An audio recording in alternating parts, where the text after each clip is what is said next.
Welcome to the Compassionate Leaders Circle podcast. For thousands of years, the sages have known that compassion is a powerful force for good. In the last 2 decades, compassion scholars caught up with these sages, proving that there is an ROI to building loving communities and businesses. This podcast features leaders who can teach us about the power of compassion.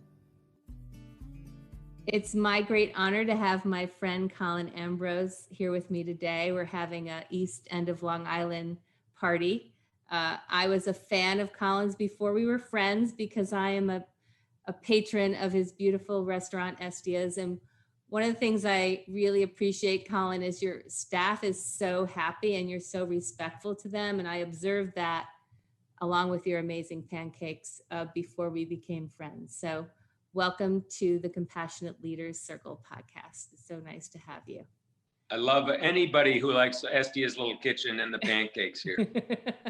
Well, I've tried all the pancakes on the East End and yours are beyond the best. So we're here today to talk about Colin's story, his restaurant, his staff, how he got through COVID. And he's also doing some amazing creative projects. But I thought I'd just start with the beginning, Colin, and maybe you could just tell us the short story of how you grew up, how you developed your love for food, and how you ended up on the East End. Sure. I am the product of 2 happy families. My grandparents, one family from New Jersey, the other from southern Wisconsin, both took food seriously, and my grandmothers were both excellent cooks. My mother was also an excellent cook. So I grew up eating everything and tasting everything. And my grandmother in Wisconsin had a huge garden, and having the experience of watching her and being involved in cooking from the garden seemed a natural entree to becoming a restaurateur and a chef. Along the way, I started out as a bartender. I started a magazine right out of college. I have a degree in advertising design for the restaurant industry called Top Shelf. It went as on a contract basis to every restaurant in the country that had a license to sell beverage alcohol. And I ran that magazine for 6 years. And when I sold it, I had an experience in the consumer magazine side with a company called Hearst on a magazine called Connoisseur. And that ended very abruptly when I was 30 years old.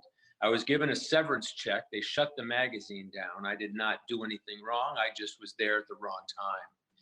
And I brought that severance check to the East End of Long Island, showed it to a woman who owned a coffee shop in Amagansett called Estia. And in 1991, I was able to buy that restaurant from her with my down payment of $8,000. And today I sit in Estia's little kitchen, and I've done 6 restaurants since that time. 3 of them have been Estia's, and I've enjoyed every minute of it. I am a dyed-in-the-wool restaurateur. I love the daily routine, and I love the fact that I was able to become the chef through experiences. I did stages all over the country. I worked for Charlie Palmer in New York. I worked for Fred Eric in LA, Michael Mina in Los Angeles. And I made the rounds. While I owned the restaurant, every winter I'd work for somebody else, and I've created my own cuisine, shall we say. Its focus is primarily on Latin food now, Mexican specifically, because I have a big Mexican staff.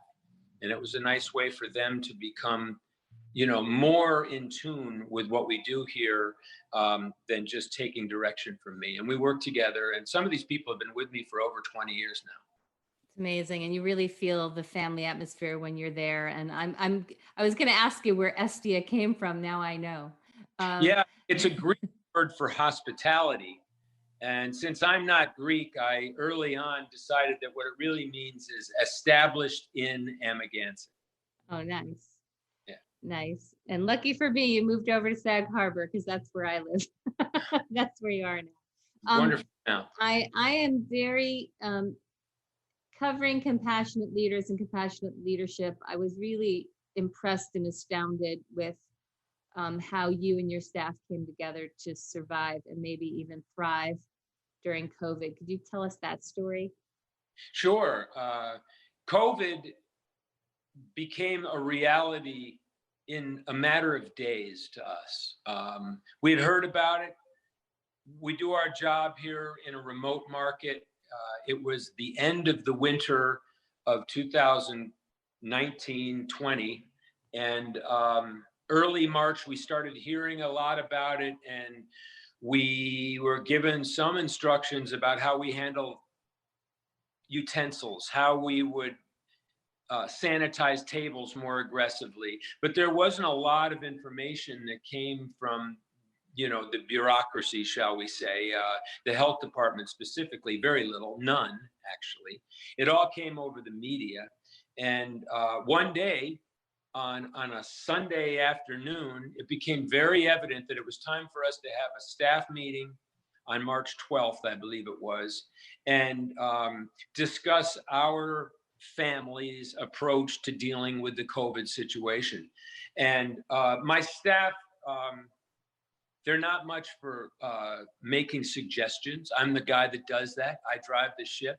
And so they all looked at me, and I said, what I really want to do, I said, everybody's healthy today, right? And they all said yes. And I said, well, on Monday, we're going to close the restaurant down, and I want the kitchen staff to come in, spend 2 or 3 hours with me, completely emptying out. So today, everyone on the staff is going to take all the prepared food home so that you guys can settle into your homes and not leave for 5 days. Kitchen staff came in the next morning. We cleaned the walk-in boxes head to toe. We cleaned all the refrigeration, turned it all off, and let this building go to rest.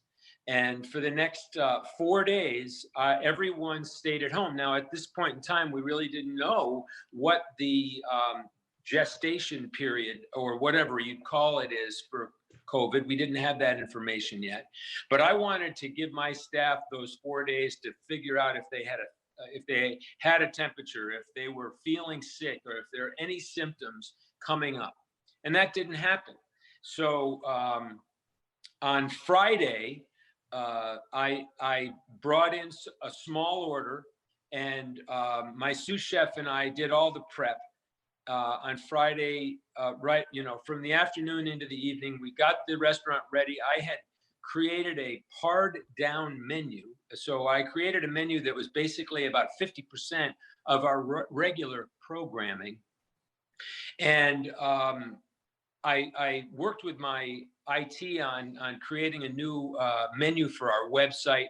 We created some opening pages for the website that told the guests that we were going to go takeout only. We were going to be open Saturday and Sunday only.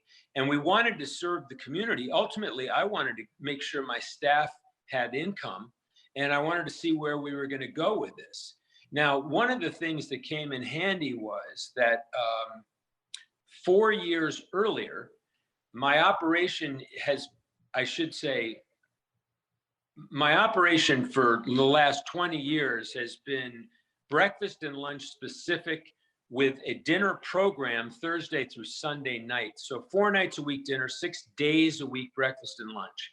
And we've always had that Monday, Tuesday, Wednesday schedule open.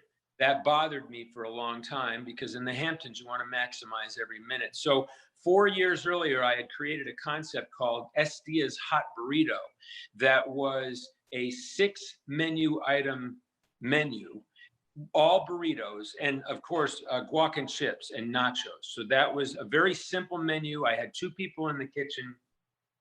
We served margaritas and beer and wine only, and I could operate that with a very pared down staff, and I brought in college kids to do that. And it was a branding experience. I had created all of the logos, and we had stickers, and we had flags, and the core concept had been established for 2 years. And it didn't really go well, because the college kids have a tendency to quit on you before the end of August. And each time we'd lose half the staff to ridiculous reasons like grandmother's dying and things, which, I mean, I'm not saying that's ridiculous, but if the third time someone's grandmother dies, you kind of are wondering, right? So anyway, I had all the branding in place. And so we took the Estia's Hot Burrito branding and moved it to the front of the property. We used that as our point of contact for restaurant customers. No one came in the building until the end of February, and it ran extremely well for us because we pivoted at the right time. We were early to the game. We were easily accessible, and we were providing flavors that people didn't create at home. It's been great, and I'm so impressed that you didn't lose any of your staff, and your staff actually ended up making more money they would have if you didn't pivot, right? In the end of the day, gross sales were up, costs were down, payroll was very streamlined. There was the kitchen staff may have taken a little bit of a hit because overtime kind of got eliminated, but the dining room staff did great. And my dining room staff always shares cash tips with the kitchen, which I'm very proud of. That's not a program that I put in place. That's a program that they created for themselves. So that they encourage that kitchen staff to be a part of the success of the restaurant. And what was interesting was that we had a lot of regular customers that were exaggerating their tips in cash. We even had people that were coming through. Everything happened, Laurel. It was quite something. Big orders. We never could handle tables of more than 8 inside the restaurant. That's why we call it Estia's Little Kitchen. Now we were getting to-go orders for 16 and 20 people. We were putting them in bags, and there was no wait. There was no lag time. There was no waiting for the table to end. There were no dishes to wash. And so we watched our cover count grow. We watched our sales grow, and we watched our fixed costs essentially go down. Now, we did have costs in packaging that we had never experienced before, but the septic basically got eliminated. So many things that we generally pay that aren't really connected to the plate directly went away. Yeah, well, it's such a lovely story, and I attribute that to quick thinking on the leader's part, and also having a team. It's not unlike a sports team. Your team was already a team, right? You didn't have to create a new team in all of this, and you didn't lose your team members, which is amazing. And I just wanted you to tell that story because it's such a silver lining COVID story, and we need those. So congratulations on that. But Colin is a very busy man in addition to having a family and having a restaurant. He has a couple of other projects. So tell us about the American Rivers Tour. The American Rivers Tour started for me in 2016. At that time, I had 2 restaurants. I had one in Connecticut called Estia's Back Porch Cafe, and I had one here in Sag Harbor, Estia's Little Kitchen. And I was not only working 12 hours a day physically in each of the spaces, 3 at one, 4 at another, depending on what needed my attention at the time. I was also driving a lot back and forth on the LIE. And I had reached a point where I was, kind of bursting at the seams, and I needed an outlet. And I found myself sitting with some friends one day, and I voiced that concern. And one of the gentlemen at the table looked at me and he said, it wouldn't hurt you to kind of visualize a way out of this. What would you really like to do? And I said, well, I think that if I could create a reason to go fishing that justified my time as opposed to just going fishing, that would be great. And he said, and this fellow was in marketing, and he said, well, why don't we sit down and figure out how you can accomplish that? And we did that. We had coffee several times through the question and answer and the help of friends. I've never been one to ask for help as much as I should.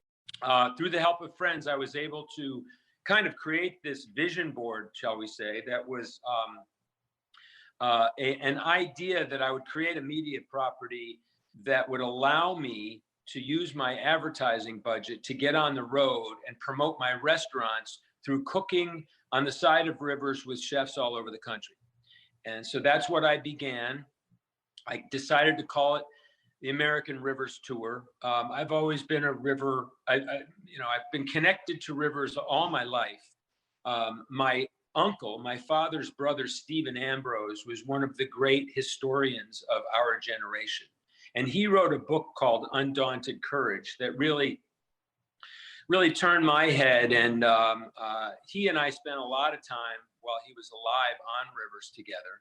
And it inspired me to try to open the idea of getting out on rivers and fishing and cooking on the river. And so I decided that I was going to chase that dream, and I created the American Rivers Tour. And by the time COVID hit, I had produced 15 videos in areas like I was in Ohio, I was in northern Wisconsin, I was in Utah, Idaho, Wyoming, California, and all of these trips, they were really special to me, and they were effective in terms of my advertising program because they brought attention to my business through local and national media.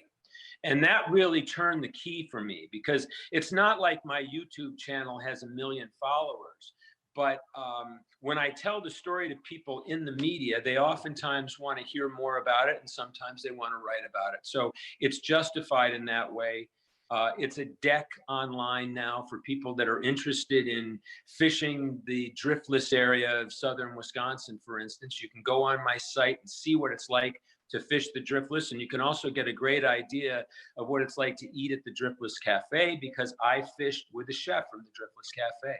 So tell us a little bit, let's bring people into that world. So tell us a little bit about the chef and what you cooked and what the fishing was like. I think that one of as much as I love the Driftless Cafe, in that case, Eric Thomas was the chef that I went out with. He works for a very highly regarded James Beard Award winner named Luke Zyme. And they foraged for mushrooms prior to my arrival. And we prepared a simple mushroom ragu mise en place in their kitchen. And then we went out, and in the creeks and coulees of southern Wisconsin, you have to literally creep up to them on your hands and knees to fish them because they're so spooky. And we did that all morning. Then we went and started a fire, and we made the ragu together. In another instance, I fished the Eel River in Humboldt County, California, with a great chef that had opened the French Laundry. And he had been involved in opening Per Se in New York. And now he's the executive chef for a winery in Napa Valley, but he guides on his days off. And this fellow did a beautiful steelhead trout with me, where we went out and foraged for watercress. He brought the steelhead. We did not catch any fish. And quite frankly, that's why it's fishing and not catching. And it's wow. all on, those videos are on the website, and they have recipes that are also on the website. So if people are encouraged to try them, they can find out how to put those dishes together. Fantastic. So during your pivot and working the front window of your restaurant and all the things you did, you also took on an interesting way to spend your Tuesdays.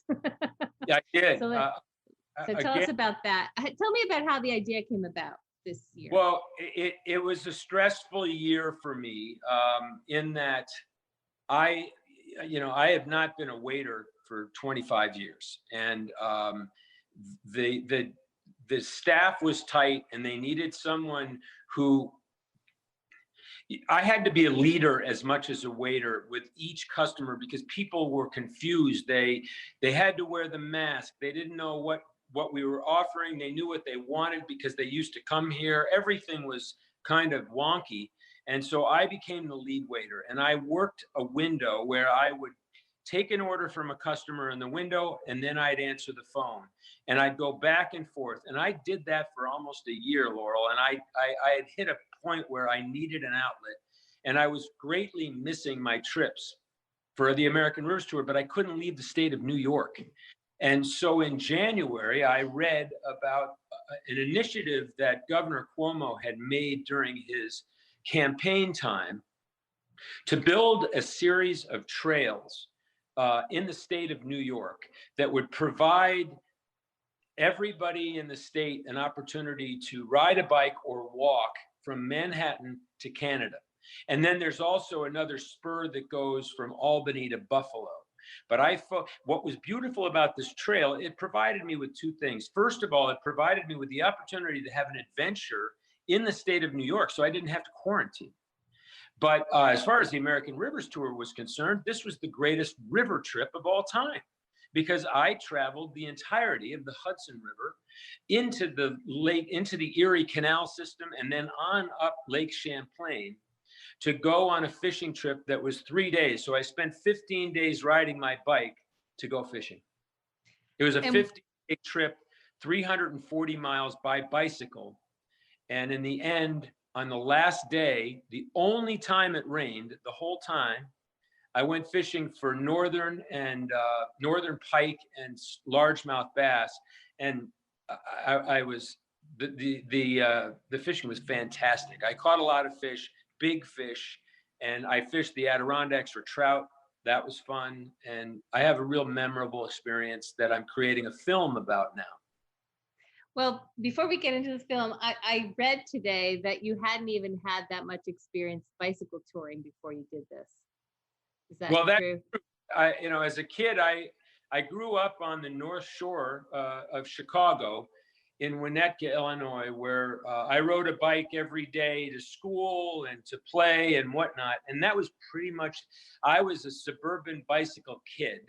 And that ended in 1977. So I haven't really ridden a bike since then. But this trail, I can't tell you enough good things about what the state of New York has to offer through the Empire State Trail system. It is brand new. The majority of it, at least 3/4 of the trail, is specific to bikes and walking only. So you're not competing with traffic. And it's beautifully laid out. It starts along the Hudson River in Manhattan. It moves through the Bronx on the streets, which was a little of a challenge for me, but I learned very quickly that I was capable of doing that.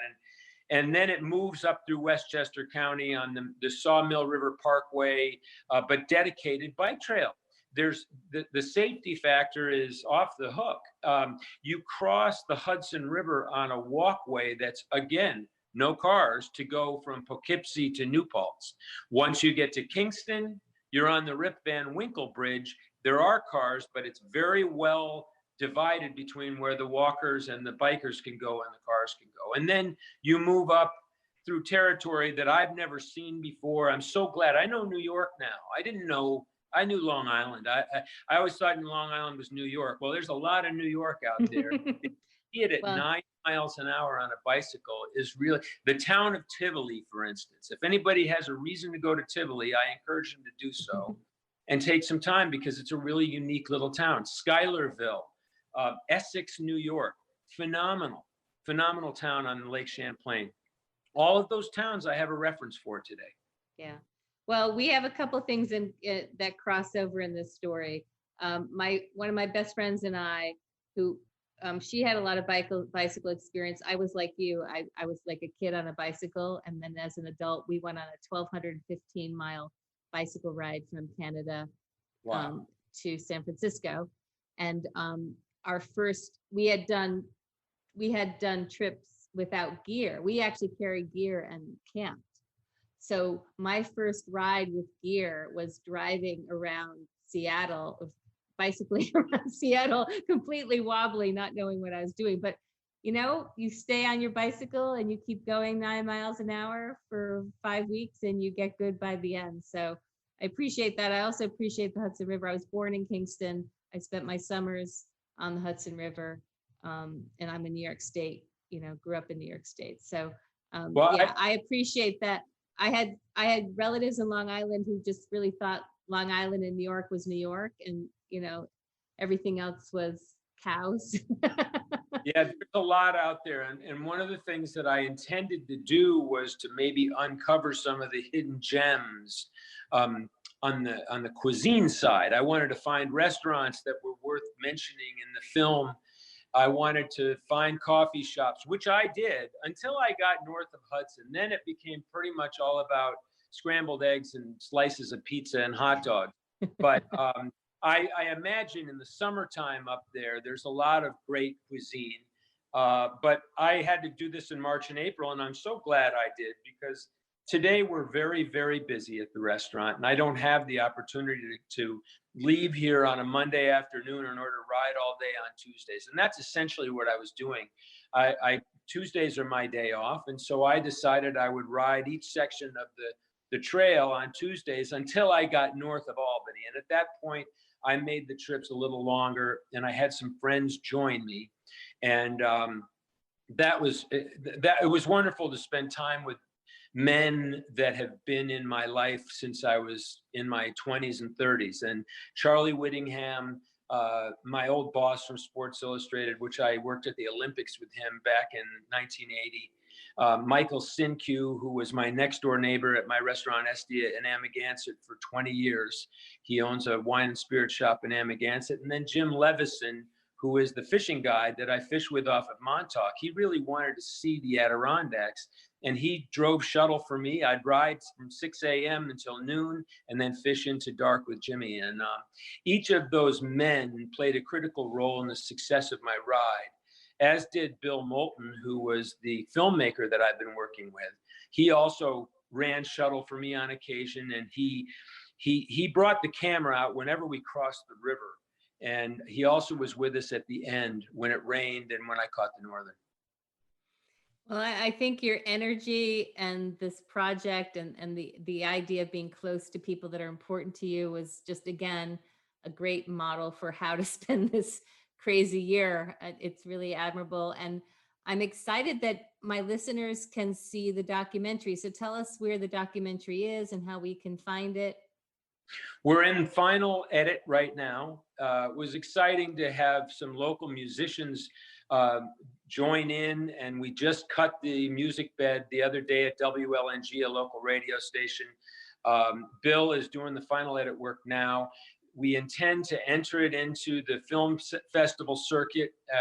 The most prevalent one, I think, is the Hamptons Documentary Film Festival, and their deadline is July 15th. So we're pretty focused at that time, and it will then be put on our website, AmericanRiversTour.com, and it'll be a YouTube film.